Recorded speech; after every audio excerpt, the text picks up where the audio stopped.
نبی علیہ السلام کے آنے سے پہلے لوگ اپنی بچیوں کو زندہ زمین میں درگور کر دیا کرتے تھے۔ جب نبی علیہ السلام تشریف لائے اور نبی علیہ السلام نے لوگوں کو سمجھایا اور فرمایا یہ کل قیامت کے دن جن بچیوں کو تم زمین میں زندہ درگور کر رہے ہو یہ تم سے سوال کریں گی بِأَيِّ ذَنْبٍ قُتِلَتْ، ہمیں کس جرم میں تم نے قتل کیا تھا دنیا کے اندر۔ نبی علیہ السلام سراپا رحمت۔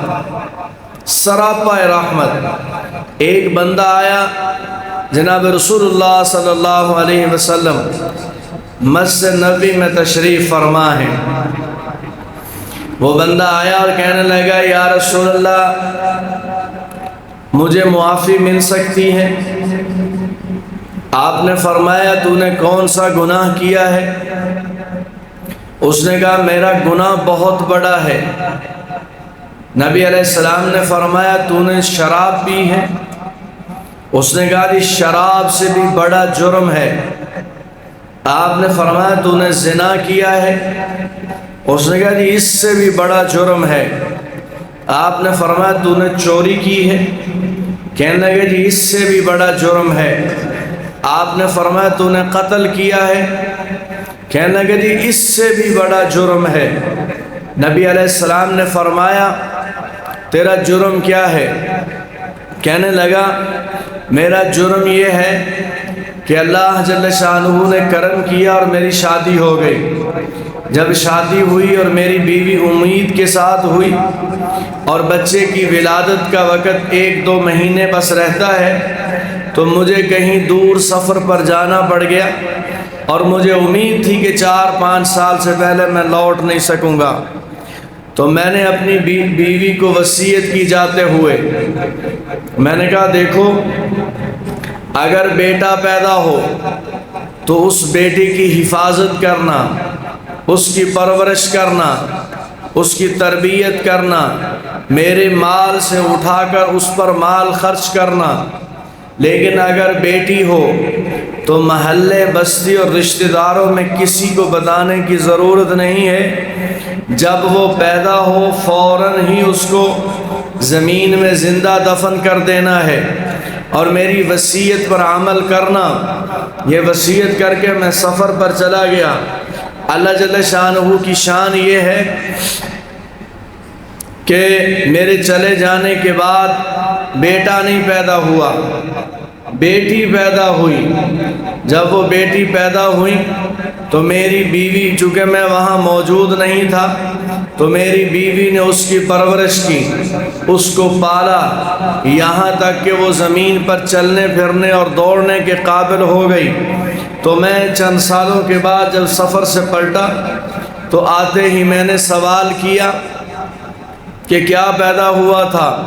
تو اس نے کہا کچھ نہیں، بیٹی پیدا ہوئی تھی، میں نے زندہ زمین میں درگور کر دی اور اپنی بچی کو میں نے پڑوس میں چھوڑ دیا اور میں نے ان سے بات کی کہ یہ ہمارے گھر میں آیا جایا کرے گی، اس کو تم نے چند دن کے لیے سنبھالنا ہے، میرا ایک مسئلہ ہے وہ حل ہو جائے گا تو میں اپنے گھر میں بلا لوں گی مستقل طور پر۔ پھر ہوا یہ کہ یہ بچی پڑوس سے آتی اور میرے خامد کے ساتھ ملتی، میرا خامد بھی اس کے ساتھ انس کرتا معصوم بچے کو دیکھ کر جیسے لوگ انس کرتے ہیں، یہاں تک کہ یہ بچی گھل مل گئی اور ان کا آپس میں بیٹھنا اور باتیں کرنا اور بچے کا شرارتیں کرنا اور بڑے کا اس پر صبر اور تحمل کا اظہار کرنا۔ جب میں نے محسوس کر لیا کہ اس بچی کی میرے خامد کے دل میں محبت اور انس پیدا ہو گیا ہے تو میں نے ایک دن کہا یہ بچی آپ کو کیسی لگتی ہے؟ اس نے کہا جی بڑی سمجھدار بچی ہے، سلیقہ مند بچی ہے، ہوشیار ہے، سمجھدار ہے۔ تو میں نے کہا یہ بچی پڑوسیوں کی نہیں ہے، یہ بچی تیری اپنی بیٹی ہے۔ اب میں نے تو یہ سمجھا تھا کہ اس کے دل میں محبت پیدا ہو گئی ہے، یہ اس کو کچھ نہیں کہے گا، لیکن وہ کہنے لگا کہ میں نے اسی دن اس بچی سے بغض رکھنا شروع کر دیا اور میں چند دن میں تل ملاتا پھرا پھر ایک دن میں نے اپنی بیوی سے کہا اس بچی کو تیار کرو، اس کو کپڑے پہناؤ، میں نے اس کو اس کے ماموں کے گھر میں لے کر جانا ہے۔ اب وہ اس کی والدہ نے بڑے شوق سے بچی کو تیار کیا، اور تیار کرنے کے بعد جب میں اس کا بازو پکڑ کے گھر سے باہر نکلنے لگا تو ایک کدال، ایک کسی، ایک رسی میں نے پہلے ہی باہر چھپا کر رکھ دی تھی۔ جب میں باہر نکلا تو میں نے وہ کسی بھی اٹھا لی، وہ کدال بھی اٹھا لی، اور وہ رسی بھی اٹھا لی، اور میں ایک راستے پر چل پڑا۔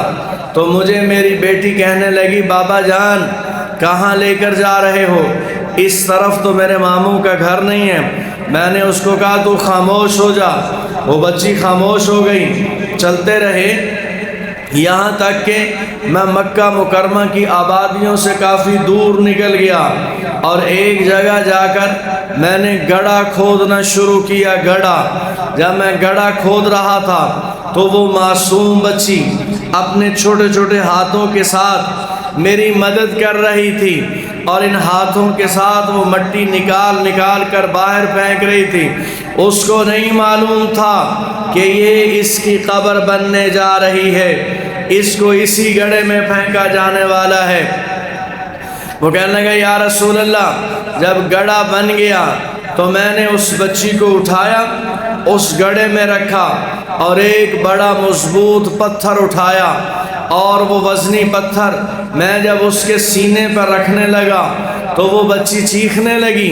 اس نے کہا بابا جان میرا جرم تو کوئی نہیں ہے، میرا قصور تو کوئی نہیں ہے، اگر میری وجہ سے آپ کی معاشرے میں تذلیل ہوتی ہے، آپ کو لوگ برا کہتے ہیں، تو پھر مجھے آپ چھوڑ دیں، میں ساری زندگی پلٹ کر آپ کے گھر میں نہیں آؤں گی، میں جنگلوں بیابانوں صحراؤں میں اپنی زندگی گزار دوں گی، میں درندوں کی خوراک بن جاؤں، یہ قابل قبول ہے، لیکن آپ کے ہاتھ سے یوں تڑپ کر مرنا یہ میرے لیے بڑا مشکل ہے، آپ میرا راستہ چھوڑ دیں، میں کبھی بھی۔ لیکن وہ کہتا میرا دل پتھر سے زیادہ سخت ہو گیا تھا، اور میں نے وہ مضبوط پتھر اٹھایا، اس کے سینے پر رکھ دیا، اور وہ چیخ رہی ہے اور اس کی آواز نکلنا بند ہو رہی ہے، اس کا سانس مشکل ہو رہا ہے۔ پھر مٹی ڈالنی شروع کی، یہاں تک کہ اس کی آواز، اس کی چیخیں، اس کی سسکیاں اور اس کی سانسیں تک بند ہو گئیں، اور میں سنگ دل آدمی اس پر مٹی برابر کر کے میں اپنے گھر میں لوٹا۔ جناب رسول اللہ صلی اللہ علیہ وسلم جب یہ بات سن رہے ہیں تو نبی علیہ السلام زار و قطار رو رہے ہیں۔ آپ علیہ السلام نے فرمایا او ظالم، جب اس نے تجھ سے زندگی کی بھیک مانگی تھی تو نے اپنے ہاتھوں کو روک کیوں نہیں لیا؟ تو رک کیوں نہیں گیا؟ تو نے اس کا راستہ چھوڑ کیوں نہیں دیا؟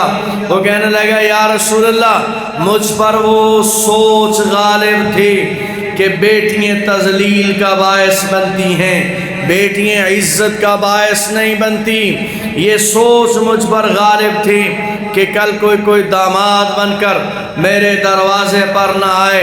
اللہ کے رسول علیہ السلام نے فرمایا تو نے اتنا بڑا جرم کیا ہے کہ تو نے اللہ کے عرش کو ہلا دیا ہے۔ وہ کہنے لگا یا رسول اللہ آج 3 دن گزر گئے ہیں، 3 دن، اور روزانہ وہ میری بچی میرے خواب میں آتی ہے اور مجھ سے کہتی ہے بِأَيِّ ذَنبٍ قُتِلَتْ، بابا مجھے بتاؤ مجھے کس جرم میں قتل کیا ہے، مجھے بتاؤ میرا قصور کیا تھا۔ آقا علیہ السلام سے وہ بندہ کہنے لگا یا رسول اللہ وہ میری بیٹی مجھے کہتی ہے کل میدان محشر ہوگا، حشر کا دن ہوگا، اللہ جل شانہ کی عدالت ہوگی، میرا ہاتھ ہوگا اور تیرا گریبان ہوگا، اور میں وہاں تم سے پوچھوں گی بِأَيِّ ذَنبٍ قُتِلَتْ، کس جرم میں مجھے قتل کیا گیا؟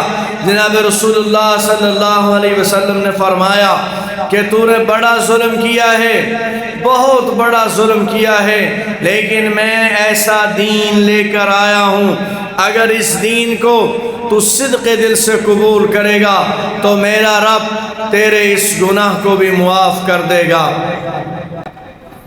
اللہ کے رسول علیہ السلام کا رونا اور اس کی بات پر تڑپ کا اظہار کرنا، اسی کو قرآن کریم نے بیان کیا، وَمَا أَرْسَلْنَاكَ إِلَّا رَحْمَةً لِلْعَالَمِينَ۔